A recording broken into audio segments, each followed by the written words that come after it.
team to your left. Now that this matchup is set again for the third straight year, how much can you guys appreciate the history that's being made while you're going through the process of playing? I think you'd be appreciated more after the fact. When you're necessarily in the moment, all that really doesn't matter. So, definitely great that both teams are here for a third straight time. We know each other very well. We've added some pieces along the way, and we'll see what this series holds. Third row on the right side. Kyrie, Davide Chinellato, Gazzetta Italy. What do you think is going to take you to win Game 1? It's a feel-out game.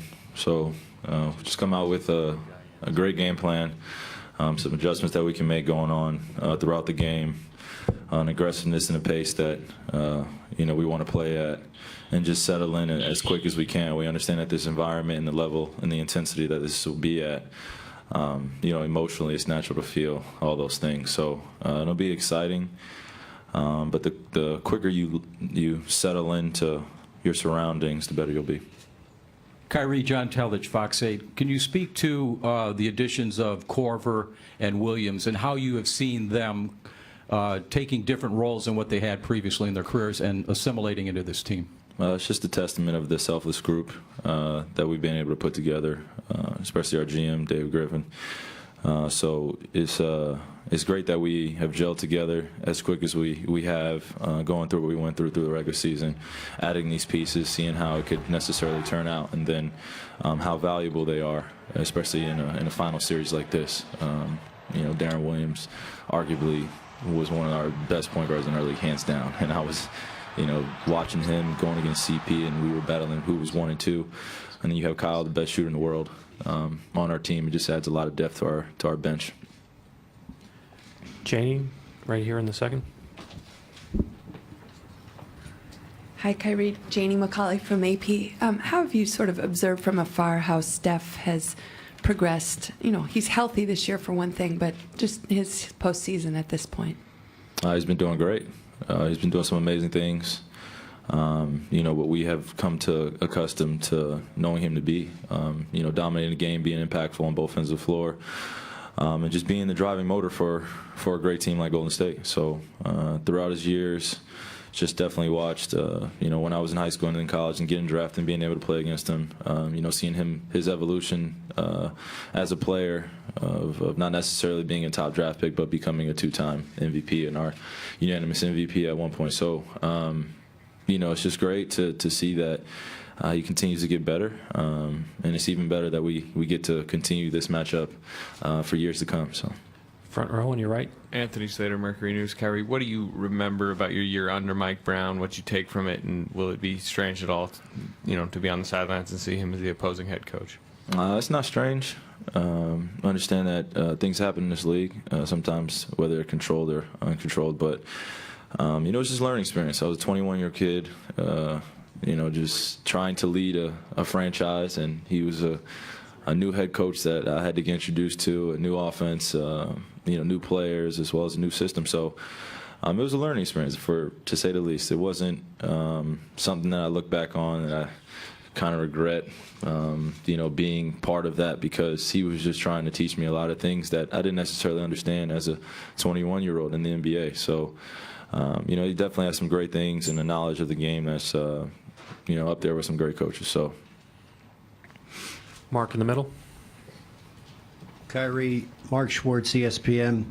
Kevin Love, in his current role with the Cavaliers, is sort of the third member of the Big Three to some people. He was the central figure in Minnesota. Can you talk about the evolution of Kevin and how he has adapted to that role and how he is playing right now? Well, the difficult task to come on a new team and be around other great players is to see yourself fitting into a role that you're not necessarily used to. He was playing in Minnesota for 8 years. The focal point, a lot of responsibility was on his shoulders. And that could lead to a lot of things that, even myself, that could lead to a lot of bad habits, not necessarily being on a challenge team every single night. You you think that just working on your game would be enough, but it comes with a lot more leadership than I think me and him even realized in our early years. And now that we have other guys that we can lean on, other teammates, great teammates at that are very selfless and only want us to be ourselves. He's gelled as well as anyone. It's definitely been tough. It hasn't been a smooth road for any of us, but for Kev, I've just constantly told him just to be himself. That's it.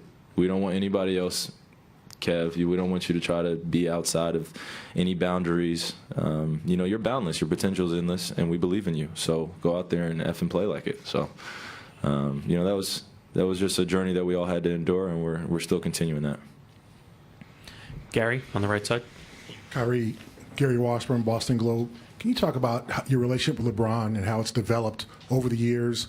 I mean, you were here when he got here, and you were kind of the leader of the team, and you were the Rookie of the Year, and then he arrived, and how that dynamic developed over the years? I can echo the same thing that Kev went through in terms of myself. Having just a tremendously great player like that come to your team, and you see yourself being one of those great players eventually, and then he ends up joining it. And then now you have to almost take a step back and observe.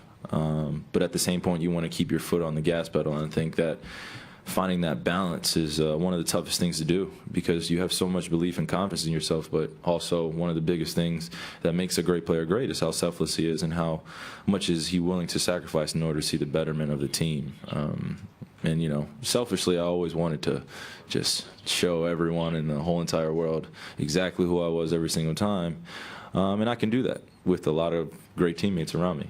And I'd rather have that and be competing for a championship every single day than, waking up at 3 in the morning, getting jump shots, figuring out, what the next direction is for the team. So I'm glad that I just have a cemented role here, as well as an evolution that's going to continuously go as much as we win. So, all the credit goes to the great organization as well as my teammates, and having a guy that I can look up to like that, and as well as be brother to brother and side by side with him while going out there and conquering the world, which is winning championships.